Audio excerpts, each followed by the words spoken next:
Good afternoon and welcome to a special event at St Mary's Perivale this afternoon. In addition to our usual Tuesday afternoon piano recital, before that we have a presentation from colleagues from the Critics' Circle to the Friends of St Mary's Perivale in recognition of our lockdown efforts. And I'd like to introduce to the virtual audience and to our real audience here in the church, Robert Thicknesse from the Critics' Circle, who's going to talk to this. Thank you, Robert. Thank you, Hugh. Thank you. Hello, everyone. As Hugh said, my name is Robert Thicknesse. I'm the chairman of the music section of the Critics' Circle. I just thought I'd say a few words about very few words about who the Critics' Circle is and what this award is. And I will not keep you very long. So the Circle is it's a professional association of critics. It's the oldest organization of its kind in the world, with over 500 members working in the media throughout the UK, of whom about 90 in the music section, some of whom you'll have heard of, if you read these things. The Critics' Circle has made awards for many years. The music section usually focuses on young or emerging artists in order to encourage, obviously. But we also make special awards for other outstanding achievements. And this year, after all that ghastliness, we wanted to express our gratitude and admiration for those whose response to COVID went far beyond what might reasonably be expected. St Mary's and its team of volunteers and friends, led by Hugh represent the highest ideals of the arts, and their achievements over the past 2 years, and continuing now, live audiences are again a reality, are admirable and humbling. We strongly believe that live performance is a vital part of culture, and not only in music. It creates a social dimension that was effectively cancelled by the pandemic. The St Mary's audience now returned deserves a share in this award. And the critics are delighted for this chance to remind everyone that we are not the enemy, or not always, not exclusively, but the biggest fans and staunchest supporters of music and performers and musicians. It goes without saying that without the extraordinary talents and efforts of young artists like Damir, who is hiding back there, none of us would be here at all. They, the musicians, are the reason we are all here, the foundation of a great artistic edifice whose venues, audiences, and critics depend on their creativity and genius. So from all of us, thank you to Damir and the rest of them. So back to St Mary's. The title we settled on for this award is Lockdown Star, after much debate. You can't imagine. It took hours. And it's like pandemic hero, torchbearer, COVID, all this. Anyway, but we decided this was about as good as we could do. There were a gratifying number of serious contenders, including very high-profile venues like the Wigmore Hall. But we felt that St Mary's stood out from all of these in very many ways. The citation inscribed on the award, which I will soon be presenting, you'll be pleased to hear, reads as follows. St Mary's Perivale, a tiny Grade 1 listed redundant church in West London, has punched far above its weight with the range and quality of its streamed recitals. Dr. Hugh Mather and the team, all volunteers, carried on with their 3 weekly recitals when COVID hit, providing young artists with paid employment and a platform during this hardest of times, raising their own funds, largely through donations, to pay the artists without any public subsidies. Both the quality of concerts on offer and the diversity of performers and repertoire put the response of many larger subsidized venues to shame. The concerts were streamed live using very high-quality equipment installed by 2 former BBC engineers, Simon Shute and George Auckland. St Mary's broadcast 154 live concerts and 53 recordings during the pandemic, and a full schedule of recitals for the year ahead is already in place. I'm delighted to ask Hugh and Simon and George to accept this award on behalf of the Friends, which comes with our really sincere admiration and gratitude for all your work. And long may you continue, and thank you very much, and thank you very much. And here it is.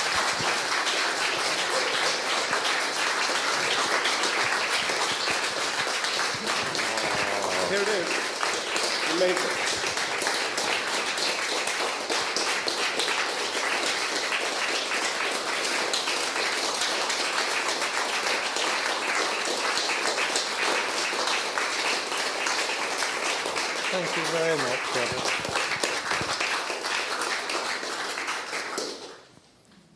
Do you get your pictures, Sherry? Do you want another go? I was smiling, Tony's in. I'm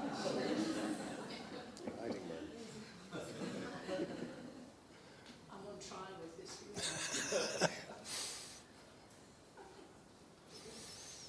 Well, thank you very much. I'm very moved by this.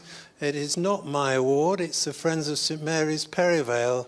The three gentlemen here have been absolutely crucial to it, as have many other people, including Sherry, who's just been taking the pictures, and Jill, and a whole team of people. This is a community enterprise. We all love this place. It's been fun. We actually all get on with each other, which is quite unusual for a voluntary organisation, if not unique. And I took over in 2005, and until the pandemic, I regarded this as a nice little concert venue with audiences about this size. But my gentleman on my left was messing about fixing cameras, and I thought, well, keep him amused. I didn't think it had any potential till March 2020, and then that all changed. And everything has changed because now we realise we have an audience of wonderful local people of about 30, 40, 50 if we're lucky, and 500 people will watch the recording. 500 have watched all three concerts from last week. And for young people who come here at the start of their careers, the 500 who watch their performance are crucial. And so none of this would have been remotely possible without my colleagues here, which is why they're up on the platform, Simon Shute, George Auckland and Roger Nellist. And of those three, the person responsible for installing virtually all the video equipment, admittedly with some help, is our technical genius, Simon Shute, and I'm going to defer to him now to say a few words, because he's the silent genius behind the whole thing, so he deserves a round of applause.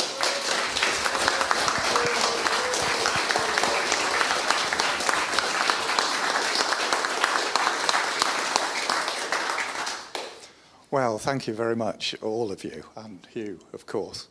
Sometimes, over a bottle of usually Hugh's wine, we ask each other, how come we started all this? Because the way we were able to do what we did was because we'd already got all the gear installed. Other people struggled because they hadn't. And we don't know. I have no simple answer. But I think it's because, what Hugh has created here is an environment where a lot of us can pursue our what would otherwise be expensive hobbies to our heart's content, and win awards. And the other awards that we get and really appreciate are feedback from viewers out there from all over the world who are kind enough often to say, apart from the fabulous music, which is Hugh's department, that how much they enjoy the technical quality, the camera work, and increasingly nowadays, because we've been doing some work on it, the sound quality. So that's all I need to say, I think, apart from the fact to just emphasise what Hugh said. I didn't do all this. He mentioned Sherry taking pictures. She helped me a lot in the early days when I was up the ladder, and she promised to phone the ambulance. And while waiting for that, would pass me things, So that was a good era.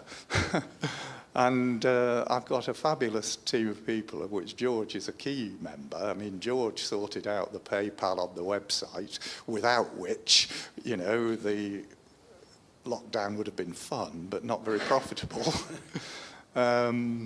Andrew Wadcote, who's today running the show up there, because we're all standing on the platform here, and other people who I should mention are Rob Jenkins and Truce Boss and Peter Sanderson, all of whom play their part in making this a hobby that never quite becomes burdensome, because we don't have to do too much each. Okay, I guess that's enough from me. I shall hand back.